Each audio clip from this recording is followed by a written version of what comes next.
now. Ricketts is at the high point. Jones, Rolatario has a lane. Nicholas Rolatario, the shot. Scores! Holy jumping! The Italian stallion puts the puck in the back of the net.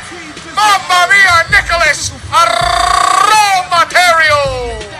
Up the ice, short-handed, 2-on-1. Kirsten has Nixon. Scores!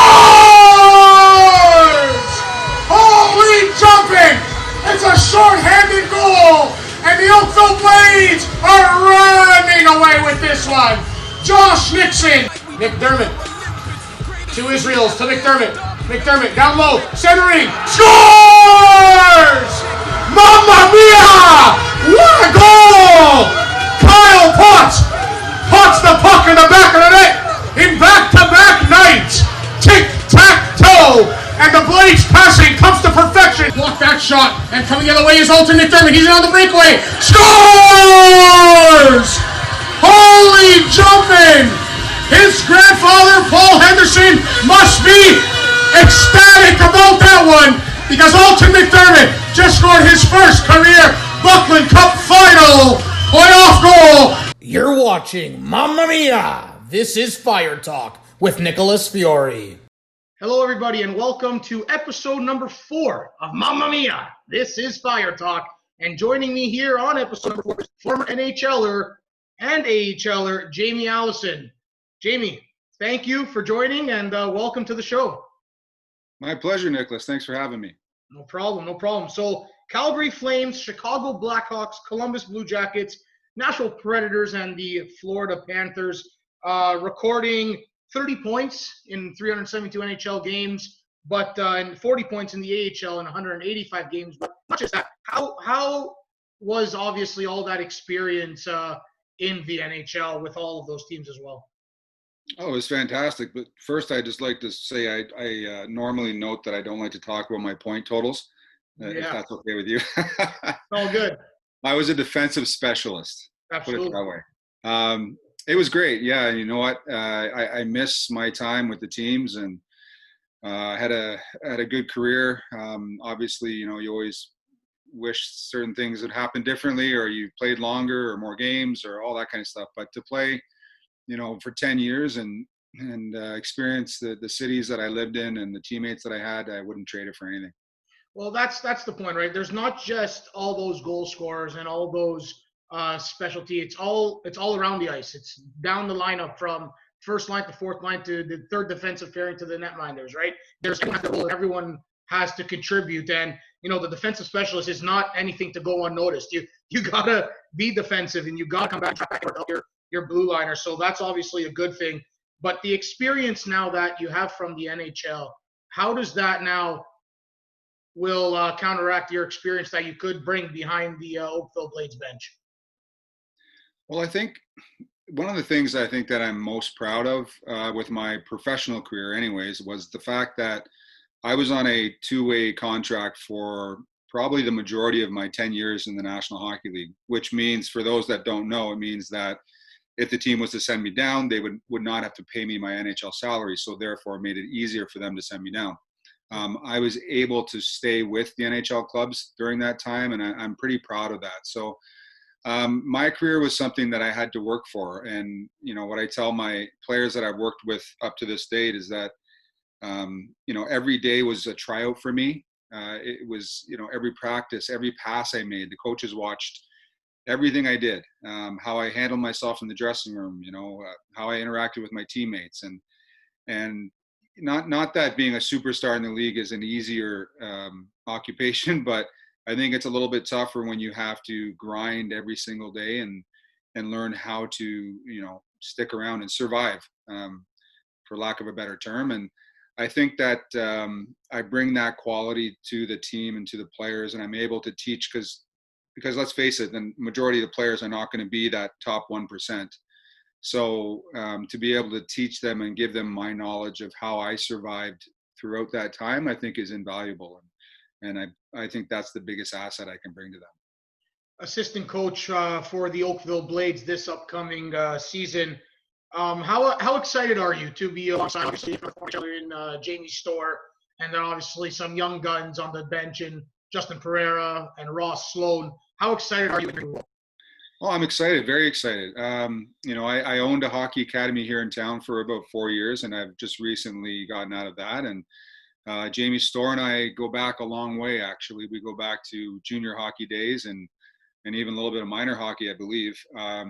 So I've known Jamie for years. And when he called me and asked me last year, I didn't have the time owning the hockey academy. So I came out a few times with the players, but this year I've got a little more time on my hands. And so when he called me, I jumped on it right away. So, I know a few players on the team going in, which is nice. And I'm just excited to get back. I enjoy working with the kids. That's, a passion I have. And to be around the rink again and have that camaraderie, hopefully with this whole COVID mess, we can get back to some sort of normalcy. I'm not sure how it's going to look when we get back, but I'm very excited to be, around the rink in my hometown of Oakville now, which has been my hometown for 20 years or so, and help the team and hopefully do really well. Speaking of COVID, how have you and the family been holding up during this time? It's been pretty crazy, hasn't it? The worst part of it is my hair. That's why I'm wearing a hat right now. It's gotten out of hand. Trust me. Yeah, I've contemplated shaving my head a few times, I'll be honest with you, but I don't think anyone wants to see this thing bald. No, no one wanted to see this thing bald, but March 10th was the day I chopped it all off, and now it's growing back, and it was my quarantine bald haircut. But that's good to hear. It's been, it's everybody's been making sacrifices for sure. Oh, absolutely, and the sacrifice. One of them is obviously the hockey, and where your life is, where obviously my life is, and wants to be in the future also. And we have to wait till Hockey Canada and the government and all that stuff. But how has this hit? I guess maybe a few of your former NHL friends or your current NHL friends, but just everyone in general. It has hit everyone differently, hasn't it? It certainly has. I mean, everybody's in a different position. I mean, personally, I've got, two teenagers. I've got a 16-year-old and a 14-year-old. My 14-year-old plays hockey, and obviously he's itching to get at it. He's kind of taking up golf now, which is kind of fun for me because I love golf. But, for my experience has probably been different than other players, maybe a single. And I couldn't imagine being in an apartment during this time on your own. And back when you couldn't be in contact with anyone. I mean, it would just, it'd be very tough. And everybody's in a different position. Certain players are trying to prepare to go to college. People are graduating from high school and not having their graduations. I mean, it's just been, there's so many different situations, a lot of sad stories, but, we'll get through it and we'll come out stronger. And I think it's made everyone as a whole appreciate the little things so much more. Things that we've taken for granted. So I think it's good that way. And it has to be. You got to think positive, or else then you get your mind gets racing and gets going, then it gets negative, right? So switching gears now, obviously, we all want to get back, and obviously on a positive note. Why the Oakville Blades? You obviously had Jamie Storr, and you've had players as well, known for a while. Why choose Oakville? And the second part to the question, what do you bring to the table as well? Well, I mean, choosing Oakville was pretty easy for me. I mean, obviously I live in Oakville, so that makes travel easier. Yeah, absolutely. When Jamie called me, I have a lot of respect for him as a person and as a coach, and he's a very smart hockey guy. And when he called asking for my help, it didn't take me long to jump on and do that. The Oakville Blades have a great reputation as an organization, always have. I can remember playing for the Waterloo Siskins back in the early 90s, and we played the Blades in the finals, which we won, just throwing that in there. But, I have a little bit of history back there, and just being around Oakville and knowing, having worked with, some of the kids, the Lewicks and the Rides, and some of the kids that are playing for the team that I've worked with as when they were younger. There's a lot of connections there. So for me, it was a pretty easy fit. It's a great organization. They play in a great rink, and it's close to home. And I've got a good friend that owns the team. So it was a pretty easy decision for me. As far as what I bring to the team, obviously my role is going to be primarily working with the defense. That was my position, even though I played forward a little bit in the NHL as well. But I'm primarily a defenseman, and that's what I know. And I believe that, I have a lot of knowledge that I can bring to these kids. And like I had mentioned before, it just the fact that, it wasn't, I had to work for everything I got. I made the World Junior Hockey team. I played for the under 17 and under 16, all these kind of elite teams, but I was always that last guy that was picked. I was always, had to work 10 times harder than anybody else. And it's not, I know it's a cliche, but I really did. And just showing these guys that, how to deal with adversity and looking at what their goal is. If my goal is to play NCAA hockey, what do I have to do to get there? Not, the coach is mad at me for no reason and I feel he's wrong and I'm just going to hold a grudge for the next, okay, so how do I get him on my side? How do I got to approach him. And these are things that I didn't do necessarily when I was a player. And I've learned from that. You learn the hard way, I guess you could say. You have to accept, your role and accept what you've done and make changes and just be accountable. And be accountable. And I have a lot of, I guess, experience, knowledge that I can pass on to these kids, as well as the skill side of it. But this is such a mental game. There's so much parity in the game these days. There's so many players that are so similar. They can all skate, they can all hit, they can all shoot. So what is it that you bring that's going to make you stand out, make you a different player? And, I feel I can help them with that. And how, you saw this team from afar maybe a couple years ago when they won it all. And obviously last year being there and obviously knowing Jamie, how excited are you about the team's future? Not just this season coming up, but also, 2, 3, 4 seasons. Well, I'll be honest. I can't really speak too much about the future. I'm still familiarizing myself with the lineup and, young players that are coming in, players that are leaving. Yeah. I do know a handful of them.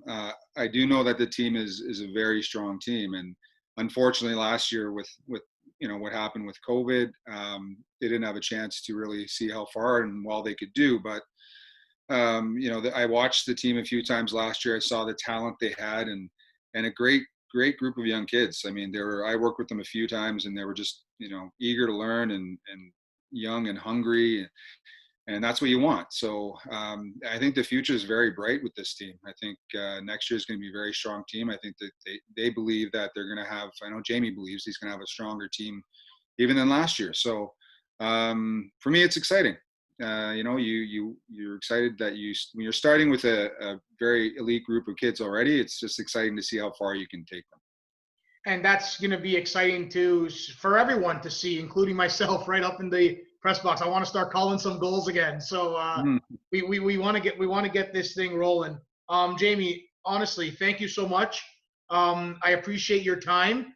And we just want to get back. To playing again, and obviously we have this to fill in the void. But I do appreciate your time joining myself on episode number 4 of my new show. Thanks for having me, Nicholas. And it reminds me, I've got to try and find my skates. I don't even know where they are.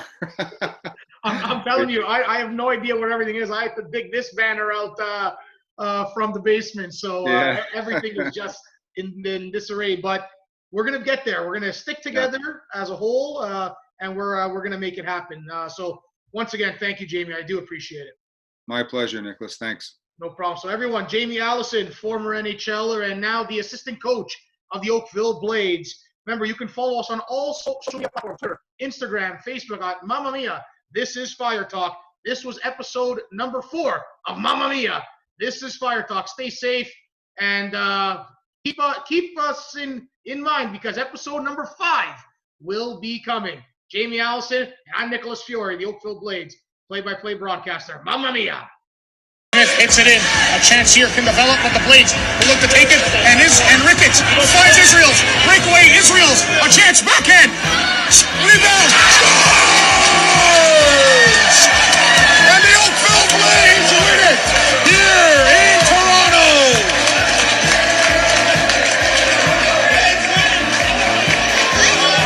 Blades win, Blades win, Blades win. to Josh Belgrade. Into the zone. Belgrade, Wyatt Allen. These two had some history from Sunday. Blades are in. Chore the shot. Scores! Luke Chore. He's in and makes the game 3-1 for the Oakville Blades. A little spinorama down low in front of Colton. It's Mamma Mia, what a goal! Game is opening up in a big way for both teams.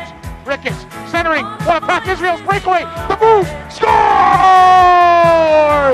What a goal for the Alaska Fairbanks commit, the assistant captain, Harrison Israels, with an absolute dandy, split from right to left, and had Colton Ince legs popped wide open.